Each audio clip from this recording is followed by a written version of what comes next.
language, they say, don't bite the hand that feeds you.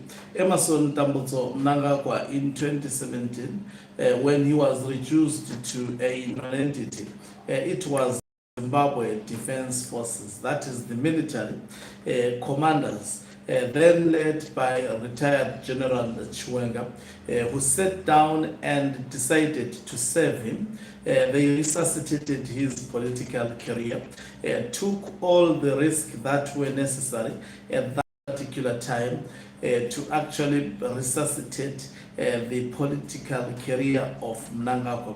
It is public knowledge that Zimbabweans, when Mnangagwa was fired, they celebrated because of his ruthless history, because of his ruthless track record dating from the Kukuraunde genocide. The very same Mnangagwa that was saved by the military general, when he was given the power, what did he do? He went after each and every one of those military generals. He is not only doing so, he is also targeting the institution that helped him, which is the Zimbabwe Defense Forces. It actually helped him because by then the military was constitutionally empowered to actually undertake such a process. So they acted within the parameters of law to remove Emmerson Mnangagwa based on the 2013 Constitution. Greetings and welcome to your lovely channel, the Hlonipani Global News. If you are watching us for the very first time, please do remember to press the red or black subscribe button so that next time when we beam live, you become the very first one to watch us. So one of the proposed amendments to the Constitution of Zimbabwe by Ziyambi is clause 15, amending specifically section 212, and that is under the functions of the defense forces. And what Mnangagwa is doing is deleting, upholding the Constitution. That is the clause which actually was used by the military to resuscitate the political career of Emmerson Mnangagwa.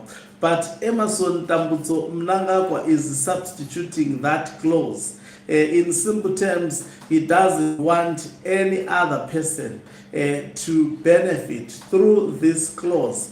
In simple terms, he is actually thwarting the very same powers that were used by the military to make him the president. He is actually removing those powers using the Minister of Justice, Legal and Parliamentary Affairs, that is Ziyambi, and replacing it with in accordance with the Constitution. Now, the phrase uphold the Constitution carries strong, active meaning in constitutional law. To uphold the Constitution is to defend, protect, and preserve it against any violation. It imposes a positive obligation on those bound by it to act when the Constitution is threatened, including resisting unlawful instructions or unconstitutional conduct. This wording places the Constitution above political authority and personal loyalty, affirming constitutional supremacy and demanding fidelity not just rules, but to constitutional values. By contrast, the phrase in accordance with the Constitution is narrower and more procedural. It requires actions to be taken within the formal boundaries of the Constitution, but does not impose a duty to defend or protect it. Compliance is largely technical. As long as procedures are followed, an institution may claim legality, even where the substance of the action undermines constitutional principles. The obligation here is largely negative, to avoid open violation rather than positive or protective. The difference between the two formulations lies in the power of the responsibility they impose. Uphold the Constitution, create a substantive duty and a guardianship role, empowering institutions to intervene against constitutional breaches. In accordance with the Constitution, limits responsibility to procedural conformity and encourages deference to formally enacted changes, even where those changes hollow out constitutional safeguards. When constitutional language is shifted from uphold to in accordance with, it often signals a deliberate weakening of institutional independence. It reduces moral authority to technical legality and makes it easier for power to be centralized through amendments or legislation.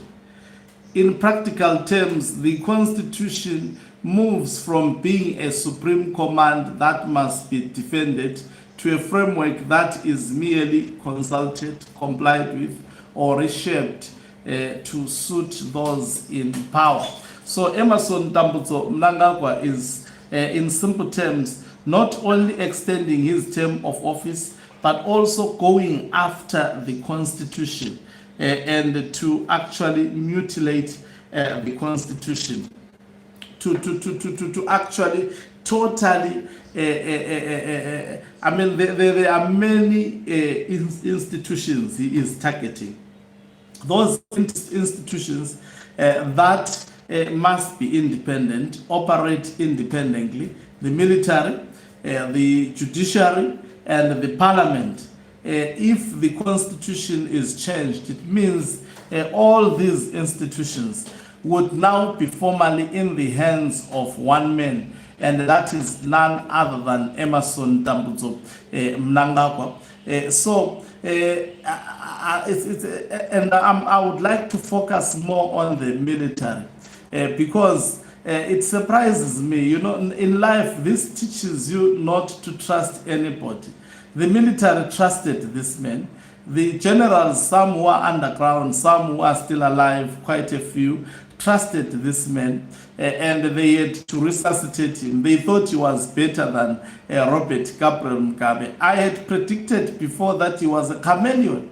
They thought this man was better than Robert Gabriel Mugabe. They didn't see his chameleon nature, that he will turn against them and send most of them 6 feet under, of which he has done it within a very short space of time. Now, will the military act before it's too late, or it would not act? That is the mind-boggling question. And will Zimbabweans act before it is too late? That is the mind-boggling question. But ZANU-PF is acting in the public gallery. They are now playing their match publicly. We will be following with keen interest what is happening behind closed corridors. But I must tell you, the temperatures are high. Thank you very much for watching us. If you're watching us for the very first time, please do remember to press the red or black subscribe button so that next time when we beam live, you become the very first one to watch us. You can financially support this channel by pressing the join button and be part of our members who are the heartbeat of this channel. You can equally do so by pressing the thanks button and send us stars. Okanqubo Mhlabane is signing out. Let me love and leave you. Let's meet on the other side of the live broadcast.